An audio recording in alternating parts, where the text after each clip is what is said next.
Бауыржан Момышұлы атамыздан бір кісі сұрапты. Бауке, айтыңызшы өзі, жер бетінде ең батыр адам кім деп? Сонда батыр атамыз ойланбастан, жер бетіндегі ең батыр адам ол қыз депті. Оның мәнісін сұрағанда былай деп жауап беріпті.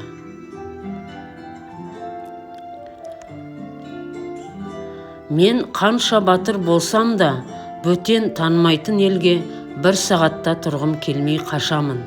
Ал қыз болса, барған жерінде жалғыз өзі өмірінде көрмеген, танымайтын адамдармен тіл табысып, сол елді біріктіріп, елде қыла алады, сыйлата да алады, алыса да алады. Қаймық бастан ұрпағын да көбейтіп, сол елді жеңіп, мәңгі билейді деген екен.